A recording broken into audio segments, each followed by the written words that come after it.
Right, good evening and welcome to the Northern Gooners Gonna Get Your podcast with myself, Lewis Roper, and my two good trusted friends with Tom Mason and Matthew Simkis. How are you both doing? Yeah, I'm doing good. Thanks, mate. Yourself? Yeah, not too bad, thank you. How are you doing, Tom? Are you okay? Yeah, I'm good, thank you, mate. Yeah, not too bad considering. Yeah, considering the result yesterday, what we'll do is we'll jump straight into that. Tom, if I want to start with you, how did you feel the game went, especially over both the legs and the nature that we went, 2-1 down in the first leg and then didn't put up a fight in the second leg? Well, it was just totally disappointing, really. Obviously, the first leg, I felt Arteta had tried to be too clever with his tactics, playing a system that the players look completely confused with, like they've never ever, played that system before. And then in the second leg, I was expecting a response, some kind of reaction. Never came at all. So I have two shots on target in a semi-final. It's just really, really poor, really disappointing. Yeah, especially when you compare it to the Madrid semi-final when Wenger was still in charge and we had some 30 shots on target. Yeah. You can't even say we were unlucky last night. It was just awful. So... No, we just seemed out of the game from the start. The first 10 minutes was absolutely awful. Pepe, again, whenever he got the ball, he just seemed to slow it down, cut inside, pass it back, and just backwards, sideways passing. The best chance of the game fell to Aubameyang, and he hit the post with that header, and then he got took off for Willian, and Eddie Nketiah came on for Bellerin, was it? I cannot believe he took off Aubameyang to 10 minutes later bring on Nketiah. What is that all about? I think at that point he was just clutching at straws, really. Once he knew the game was slipping away, he knew all chances were dying and we were going out, and he was just, But any plan he did. Why would he take Aubameyang at all in that situation? I know. He should have brought on Lacazette, kept Aubameyang on, and just had a go at it. But that was the story of the full night. There was no urgency. We didn't play like a team that needed to win. We didn't play like a team that was behind. We were just, I can't even describe it. It was awful. No. One of the worst performances I've seen in 30 years of supporting Arsenal. I think it's up there. Did you think the Xhaka injury made something different to the team? Tierney came in and wasn't 100% fit. You could tell that, really, by the way he wasn't bombing down the left leg. He still didn't do bad, though. I think the reason we're with Xhaka is because our centre midfield without him looks lost. It looks like Partey's on his own. He just gets ran past because there's nobody with him. Smith Rowe did all right last night, but he was playing as an attacking midfield, not a centre mid. Partey was on his own, just getting swamped. Yeah. I think if your centre midfielder playing makeshift left back is not available, that ruins the plan. That tells me it's not much of a plan we've got in the first place, to be honest. No. And do you think the team selection was wrong yesterday? What would you have changed to make it different, just in general, really? I'd have had personally, I'd have played El Neni in the middle of Partey just to give us a bit more of a platform to build attacks on. I felt that Partey was isolated in the middle by himself completely. He was having to do the job of two or three men in there, and he was all right. Villarreal were on the front foot too much, but it was just too much for him. It would give us a better platform to build and sustain the pressure of attacks rather than just, lumping it forward and hoping for knockdowns and building from there. We could have actually built some momentum up if we'd have had another midfielder in there. No, definitely. And even when Chikwueze, even he got injured, didn't he, for Villarreal and got taken off? Yeah. You think that's their best threat gone? And we was just so open. Like Partey yesterday was one of the worst players on the pitch, I think. I don't think it was his fault, totally. I think he was isolated in that midfield, but he just gives so many balls away. And he was just so sloppy in possession. I just think the manager didn't get them up for it. And that's my personal belief over the two legs. I just don't think the hunger was there to get through. What do you both think about that? How much should a manager have to get his players motivated to win a European semi-final? I agree. Professional players should be up for it any game, never mind a European semi-final. It's, if that's the case, and it's up to the manager to get the players up for it, all right, they're playing in an empty stadium. I can understand it is a bit more awkward than non-pandemic times, but still, professional footballers, their own sort of pride and their own personal professionalism, they should be up for it. There's no excuses of that. Yeah, because the majority of professional football players should have still started like anybody because all love for the game, so they should have that natural drive to want to win and succeed. Yeah, definitely, 100%. And just to see during the week, like Chelsea, Man City, Man United get into the final, it just falls on us to let the English teams down. It just seems like it's always the case, isn't it? Yeah. Yeah, it's a very Arsenal thing to do. Yeah, written in the stars that we'd be the ones to mess up the All English finals. So, who do you think will win the European final now? Then, Villarreal and Man United. Who do you think will take that? I think Man United should win it. I don't see the reason they shouldn't. If they go into that with no fear with the squad they've got, they should beat them comfortably. I think if on paper we should have comfortably beaten Villarreal, but it didn't work out like that. We were awful. But I think Man United with their current squad will beat Villarreal. But it's Emery's competition, in it. Who knows? Yeah. I think Villarreal will be a bit of a dark horse. Granted, United on paper, should win it, but Emery's got something with his competition. I think he's won it 3 times previously, and he's got to another 2 finals. So he's definitely got something for this competition. He can't go into it being as cautious as he did last night, though. They won't beat United like that, so he's going to have to see what he does. But who knows? It could be a good final, though. Yeah. And do you think that was the same when he was in charge of us against Chelsea in Baku? Do you think he was too cautious there? I think that was Emery's problem right through his time at Arsenal. He was too cautious when we should have gone for the jugular. And I think if Villarreal had have gone at us this semi-final, they could have put a lot of goals past us. So with a different manager, maybe they would have hammered us. Who knows? Yeah, definitely. We were lucky in the first leg that Emery went conservative and brought on a centre midfielder for an attacker when he was 2-0 up. Any other manager would have gone for the throat then, and we could have been 3-4-0 down before we even, got the penalty, which probably wasn't even a penalty, to be fair. So we were lucky to still be in it, really. Yeah, I mean, apart from the doom and gloom on that, there could be some better news on the horizon with that potential takeover. I mean, what do you guys think of that? I mean, I'm all up for that. That Daniel Ek speaks well of Arsenal, and he's also got some ex-players behind him, apparently, of Omri, Vieira and Bergkamp, and then I've seen rumours of Arsene Wenger behind it as well. So I'd just like your thoughts on it. Matt, I'll start with you first. I mean, what do you think about this potential takeover business? I'm definitely Kroenke out. I mean, at the minute, I'm not particularly fussed who takes over purely because of the fact that what Kroenke did or what KC did with agreeing behind everybody's backs, behind the other clubs or behind the fans, whatever you want to say it, to join this Super League or start this Super League. I think that is enough, regardless of how they've ran Arsenal or they're running Arsenal. The fact they've done that should be enough for any Arsenal fan for wanting rid of them, and then just to get anyone else in. I mean, X sounds like a good option. He sounds like a fan. He sounds like he's going to put money in. But I think the big thing is just to get them out, because what they've done is just unforgivable for me.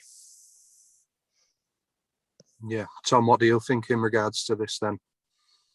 Yeah, I mean, same as Matt, really. I'm obviously definitely Kroenke out.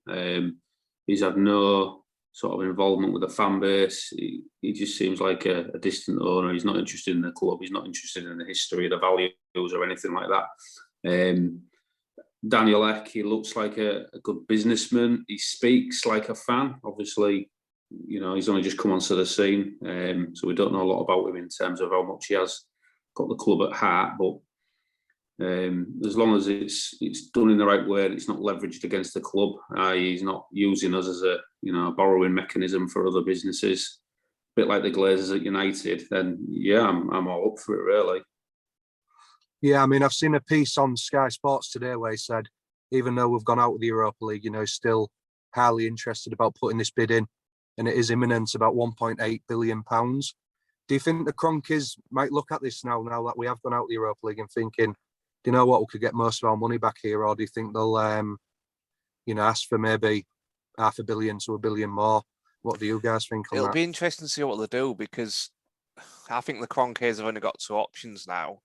It's either put in a lot of investment in the summer and try and win the fans. Well, we're never with them, but try and win the fans over, I suppose, or sell to Eck. I don't think 1.8 billion will be enough. I think he'll need to increase it, but I just don't see they've got a choice apart from them two things. Either they've got to really invest in the squad and hopefully win some fans over, or they're going to have to just sell up and go. But then again, the billionaires for a reason. They don't care what people think. So who knows what they're going to do? No, exactly. Stan Kroenke he's used to annoying fan bases. He's done it with the NFL franchises. He moved St. Louis Rams to LA, and it was like water off a duck's back, really, when he was doing something like that. So I think, a couple of thousand Arsenal fans protesting, if he even knows it's happening, I'd be amazed.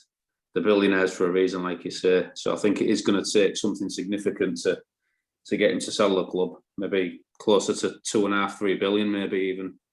There's a reason he sends his son to all the press conferences, and every time the club needs to speak, it's because he doesn't genuinely care about the club whatsoever. Like Tom said, all he's bothered about is the money he's taken out of the other side.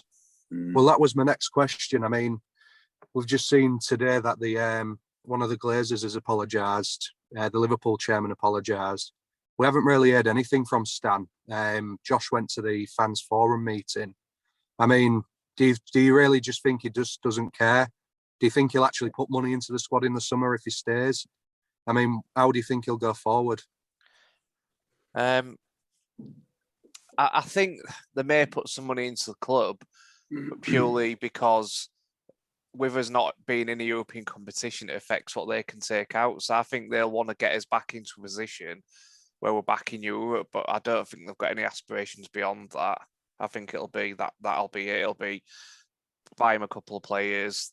Hopefully, they'll get back in the Europa League. If they're getting the Champions League, it's a bonus. But I don't think they want to put us in a position where we're going to be winning titles, which is what we want. Yeah, I think they'll do the bare minimum. They need to, really.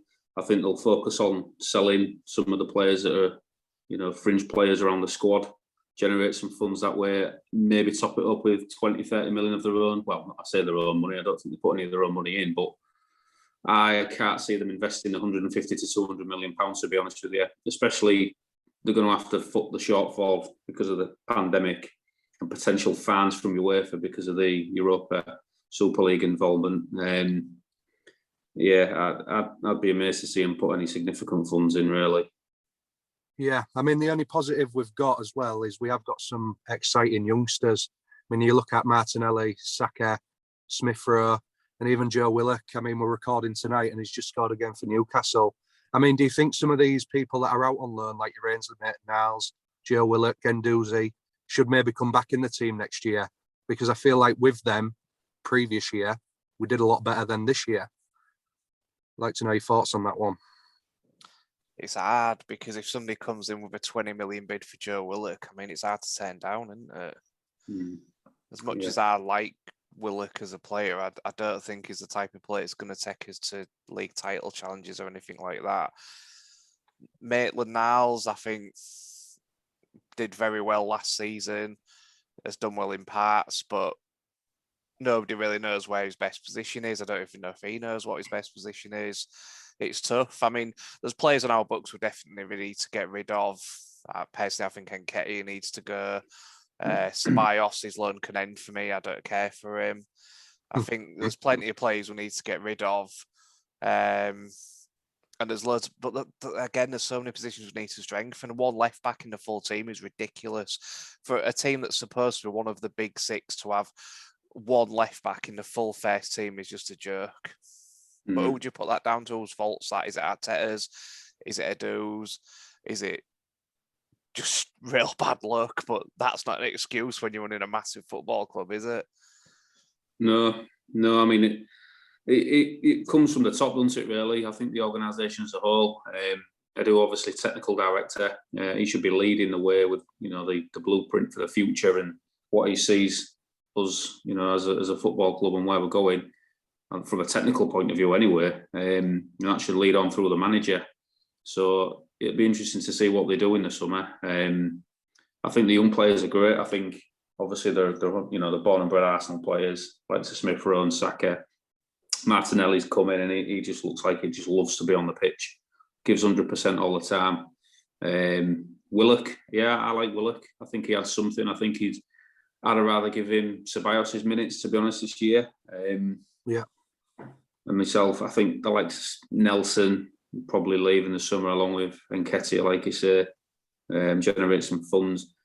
Maitland-Niles, I'd like to see him given another chance, to be honest. I think there's something there with him. Where would you play him, though?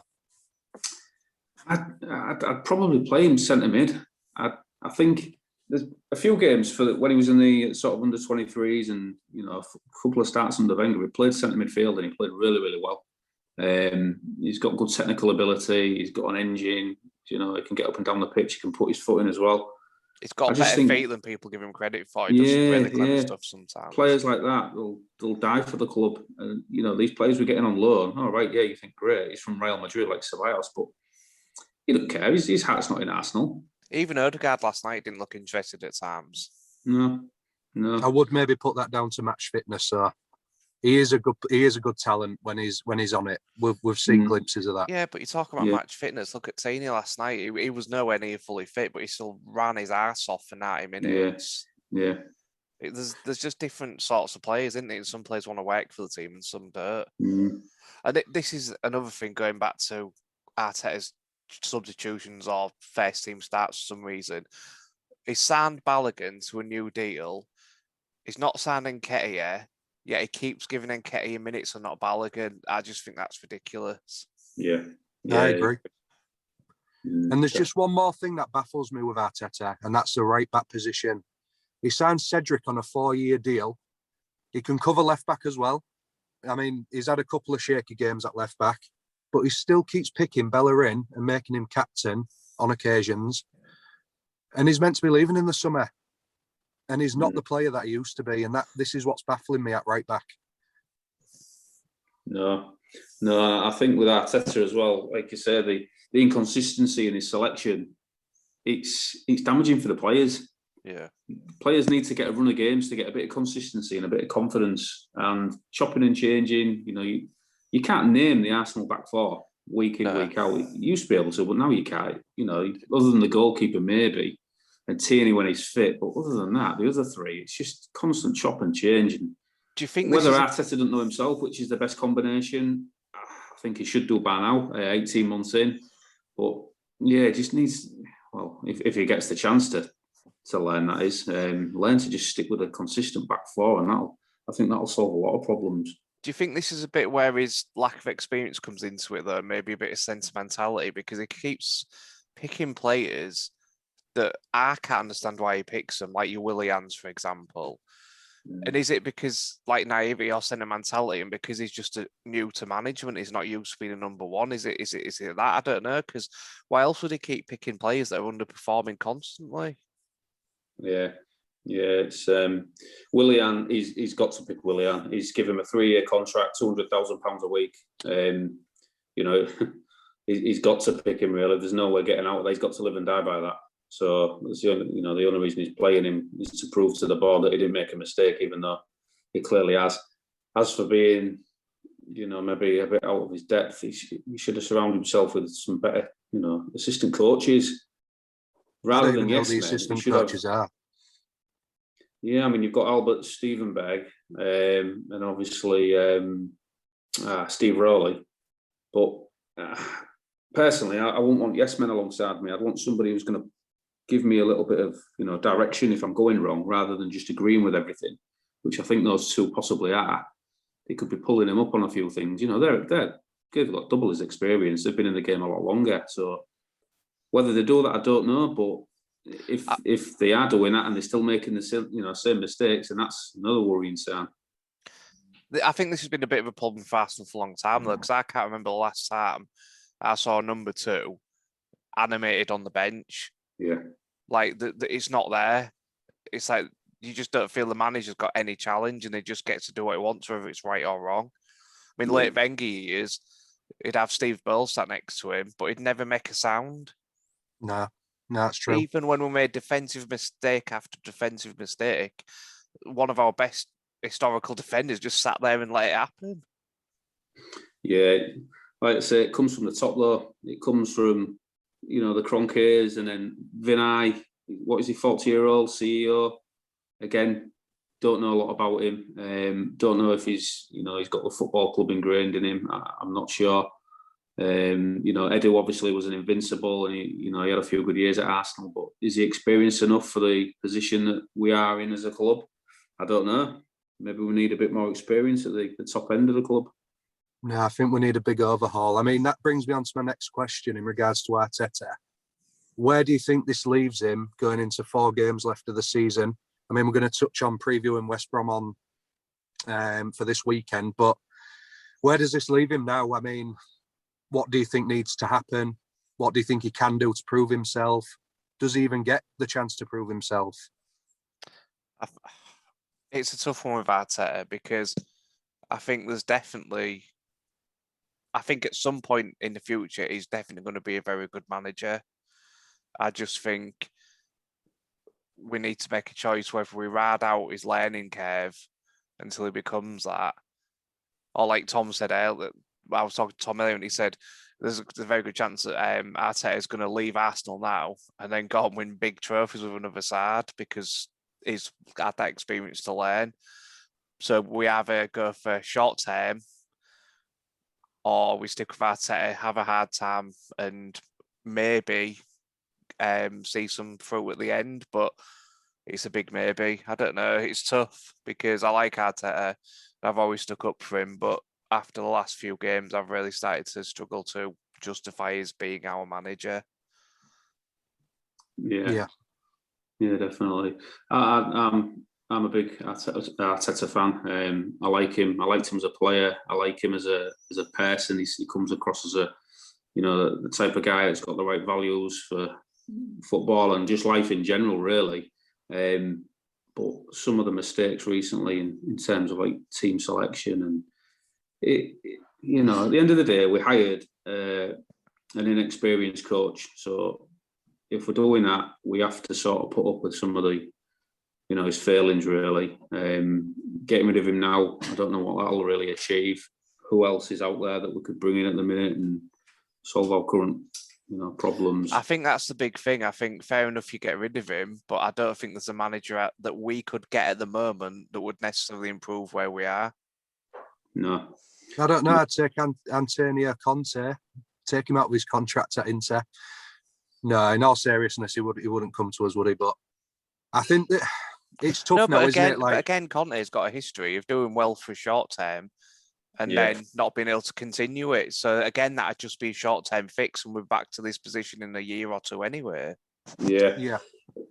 I think with Arteta, I think if we was going to get rid of him, it'd have to be after these 4 games. However, I think we missed the mark when Chelsea got Thomas Tuchel, and then the Leipzig manager went to Bayern Munich, and then they got another manager as well. I think they were the best managers at the time that were available, and now they've all gone. The Ajax manager's just signed a new contract. There's only really Allegri out there, but he doesn't speak English, and that was Emery's problem. Yeah. I have listened to you both on them comments, by the way. I'm going to put that out there. But no, that will be a big problem. But there is no one out there at the moment that really could steady us. Maybe Rafael Benitez, who knows? Who knows? I think the thing that Arteta's got going for him is that every now and then it gives a glimpse of what potential he's got. Like every now and then he'll pull out a real good performance with the team, or the team will pull out a good performance, or like last year he won the FA Cup. I just think that's what's kept him his job with the board, at least, is that every now and then he'll throw out some performances with the team that show he's got what it takes, but then you'll go on these runs of awful games, or in massive games will just not turn up, and it's just, I don't know what the answer is. It's just going to be a very tough time no matter what we do for the next couple of years, I think. Do you think his stats will come back to haunt him? Like, we've had the worst season since, is it 25 years that we'll have European football? More home losses than home wins, goals not scored at home as well. I mean, do you think all this will come back at the end of the season, possibly? I don't know, because it's hard to judge this season because the fans are a big miss, aren't they? Yeah, that's the main. COVID's affected every club. I mean, Look at the last year's champions. I mean, they've barely got any more points than we have. Yeah. And nobody's talking about sacking Klopp. No. Yeah, like you say, it is a tough one. It depends where we want to go as a club, I suppose. Do we want a short-term fix by bringing in someone like an Allegri, even if he comes to us? I don't know. He's not going to be around for long. If we want to build something, we have to go with a younger manager. All right, people are saying, the process. What is the process with Arteta? But he is playing the youth. Certain members of the youth obviously don't look too keen on Balogun, even though he's given him a new deal. But he's giving players chances that Emery never did. Yeah, and that's what I mean. Do we go with somebody like that and put up with the short-term pain, for the long-term gain, or do we go with someone like you said, Conte or Allegri, they'll want big money to spend though. They won't just come in and say, "Oh yeah, I'm happy with what we've got." They'll want a couple of 100 million. Yeah, and again, that's probably something that the board aren't willing to sanction. But personally, I'd stick with Arteta. He's got 4 games till the end of the season. I've sort of read today on Twitter through David Ornstein that the board are still fully behind him and are backing him in the transfer market this summer. If that's the case, then for me, he's got at least the first 15 games of next season to try and prove that he is the man to take us forward. Yeah, if they're going to let him finish his season, then they've got to let him stay till at least November, December to see what he can do with it. It's pointless giving him this season and then getting somebody else in. They might as well get rid of him now and bring somebody else in straight away. Yeah. No, I can understand that. I mean, just before we go on to previewing the West Brom game, if you're Arteta in the summer, then they give him these 4 games and say, right, you've got the summer to build. Let's see what you can do. What are the top 3 positions you're going to bring in? We need a backup left back. Yeah. If Leno's serious about leaving, we need a new keeper. And I think we need a proper right back. I think if you're going to replace any 3 positions, it's going to be them. So I think we've got options everywhere else. Fair enough, they're not what we've been used to. Like, I like Xhaka, but he's no Emmanuel Petit. I think Partey can be good with the right person next to him. I mean, he's always been highly rated. I mean, he started off well. He's probably had his most injury-prone period of his career since being at Arsenal, so that's going to unsettle him. I think he'll come good. I think across our front 4 or whatever formation we're playing, I think we've got plenty of options that are good enough. But I think the real key positions is we need somebody to back up Tini if he's going to get injured. If Leno's going to go, we need somebody to replace Leno. And I think we need to sort out right back because obviously the options we've got at the minute aren't working. I'm not too worried about the centre backs. I think if Saliba comes back in and gets given a chance, then with Gabriel, Holding, and Murray, I think we've got some good options there. Again, I don't think they're the best players in the world, but I don't think it's urgent enough that they're the key positions we need to replace. And we've got Mavropanos as well coming back. He's meant to be given a chance. He looks decent. He's performed well on loans a few times, but I think, I don't know. It's hard to say what positions we really need to strengthen. I think if you're going to base it on how we're going to catch up to, say, Man City and Man United, then we've probably got about 5 or 6 positions. But if we're going to base it on just to get us back in challenging for the top 4, I think we need to just strengthen the weakest positions. And I think at the minute that's back up left back, right back, and if Leno goes, keeper. Yeah, I mean, I'd definitely strengthen the centre mid area.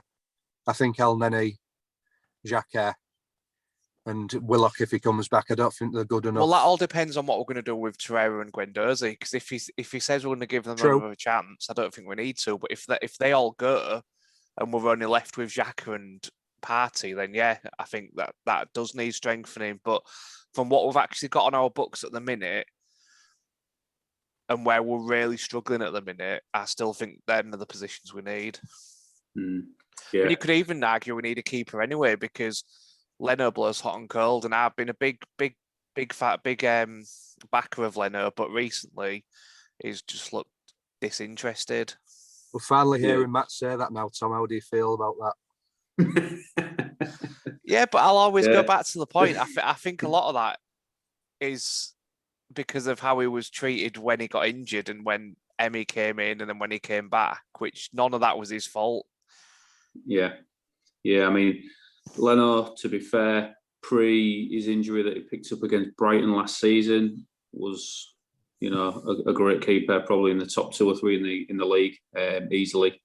Obviously, he's had a few dodgy moments since then, but so's the team on a whole. And at the end of the day, players, they need confidence. If you're struggling for confidence, when he was out injured, all he kept probably hearing was how Martinez was going to be the number 1 and everybody loved Martinez, and that's going to dent your confidence. I've also heard that he's got a bit of a problem with the goalkeeping coach as well, at Arsenal. So I think that's possibly the reason he wants to leave. But again, we could ideally do with him staying, because I think there's more pressing areas we need to sort of spend funds on in the squad rather than a new goalkeeper. Yeah, it's not a position where you're thinking golf need to change that now. No, definitely not. There is a rumour today, though, the Ajax keeper, Onana, if his drug ban gets disqualified, he can sign for us possibly £7 million.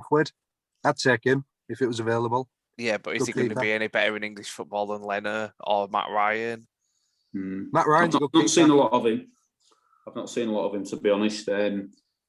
Was he in goal during their Champions League run? I believe he was, I think. Yeah, I mean, I do remember him having a good keeper then, but will it be, like you say, will it be better than Leno? When Leno's confident and on form, there isn't many better, I don't think, really, in the Premier League anyway. I mean, you look at De Gea now, he was probably the best in the league, but nowhere near now. I mean, it's only a small sample size, but the Chelsea keeper looks good. Yeah, I mean, if you look at Alisson now without Van Dijk, he's made a few mistakes, hasn't he, this season? Yeah, Edison makes mistakes. There's no perfect keeper in the Premier League. I don't think I can't really think of a keeper in football that don't make a mistake now. It's not like the days when you're just Michael or Seaman, where you had keepers. I mean, even Seaman made mistakes, to be fair, but it's rare it's rare now where you think, yeah, that keeper's definitely the best keeper in the world. I just don't think you can anymore. I think there's a lot of keepers that are fairly interchangeable. Yeah, and his mistakes are highlighted more by the fact that we're not winning games 3-4-1. If our strikers and attacking line was scoring and creating chances like they should be, nobody would be talking about Leno now. Exactly, yeah, that's what I mean. A lot of the games are being decided by one goal, which is usually potentially, the mistake that Leno's made. Whereas in the past, we'd be 4-0 up, and it'd just be, oh well. You'd still be a bit worried about it because you want your keeper to concentrate for 90 minutes, but it's not costing you points at that stage. So people will be putting it off to lack of concentration or having the game won and just not trying as hard. Whereas now, because it's making such a difference when he does make a mistake. But it's not even every game he makes a mistake. It's just highlighted more because it is so massive because we're doing so poorly. No, I mean, like you say, with the goalkeeper, usually a mistake results in a goal. But going back to the Villarreal first leg, I think they had a chance potentially to make it 3-0 just after Ceballos being sent off. Saved us in that, but nobody really mentioned it. No, but I mean, picking up from the doom and gloom then and going on to, is it Sunday night we play? Yeah, West Brom. 7, I think it is. Mm-hmm. Yeah. How are we feeling about this one? Do you think I know it's West Brom, Big Sam. It's hard to care, isn't it, really? Yeah. I mean, I think I'll be outside watching, maybe painting the grass or something like that. I don't know. Painting your grass green. Yeah. I mean, it's been an awful season, but we've got 4 games left. All we can hope for is from Sunday we get a win, something to at least a comfortable win. Yeah, because don't get me wrong, even that won't cheer me up, but something just to give us something. I mean, what he needs to do in these last, is it 4 or 5 games we've got left? What he needs to do is at least try and satisfy parts of the fan base and show that he can play the right football and that we can be a top 4 team again, because it's not even about challenging for the league anymore. It's just getting back to that position where we can finish 4th and get back in the Champions League. Yeah. If I was Arteta, I would publicly come out and say, this season it's not gone as planned. I think he has to be fair today. He has apologised and said it's not gone as planned. Last 4 games, I'll be blooding. the likes of Balogun. Don't be giving the minutes to Nketiah, who was clearly leaving in the summer. Get Balogun playing some games for the first team, getting ready, get him firing for next season. Martinelli again, give him a run of games, give him 4 games in a row, last few games of the season. Start him. I think that's a big thing. Exactly. The fans want to see Martinelli start because he gives that energy. I think he 100% needs to play on weekend. These 4 games could be massive. The end of this season could be massive in how we start next year, and that's what we've got to look at now. I think we'll be lucky if we finish 6th and get European football. I suppose there's the argument is as well. I mean, I've heard a couple of people say this. We'll be better off if we just don't have Europe and can concentrate on the league. Yeah. How far down will the Europa League places go? I mean, if United win the Europa League, obviously they'll take the Champions League place, but they're already in the Champions League, let's say, for finishing 2nd. Chelsea are already going to be in the Champions League anyway. So how does that affect the Europa League positions? Who's in the FA Cup I final? Think, is it West Ham that drop out the Champions League places if they both win? Something like that. So they'll go into the Europa? Possibly. Don't quote me on it, but possibly I think that's what happens. If Chelsea finish outside the top 4 as well, and they both won it, Man U and, I'm not too sure though.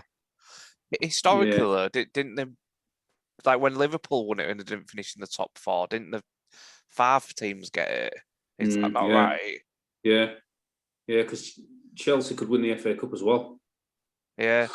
And Leicester, because it's Chelsea-Leicester in the, so there's 2 teams there that are probably going to be in the Champions League anyway.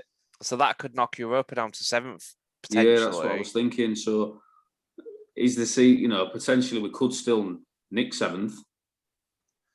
All we need to do is concentrate on ideally winning our last remaining games to give us a bit of confidence for next season. If that results in us finishing in position where we can get the Europa League, that's a bonus. Yeah. But I just think concentrate game by game now, put in performances that give us some hope, and that's all we can ask for. Yeah. Yeah. I mean, what's your score prediction? Then I'm going to go for a 2-0 win. I think Aubameyang's going to get a double. I'm going to go for a 2-0 win. See, this is where it's hard because against the so-called lesser teams, we have put a fair few goals past them. Like we put 4 past West Brom earlier in the season, 3 past Sheffield United. So we could quite comfortably go and win this 4-0 quite easily. But is that we could lose it 1-0? I don't know. Yeah. Like we beat Newcastle comfortably and then look nowhere near the attacking threat against Villarreal. So it all depends on what Arsenal turns up. But like Tom said, I hope we give Balogun a go. I'd like to see him have 3 or 4 starts before the end of the season, see what he can do. Even come on as last 30 minutes as a sub. Yeah. I think we'll probably win 2-0. I think obviously Maitland-Niles has been a big player for them, and he's not available. They're pretty much relegated, aren't they? So I think the Reds will be down. Newcastle are winning at the minute. They're 4-2 up, so nobody's catching them. 4-2. So yeah, I think we'll win probably by a goal or 2, hopefully. Yeah, we need something to bring some sort of smile back, don't we? Yeah, it's only a little one.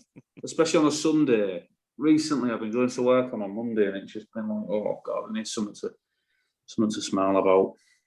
Yeah. Struggle today.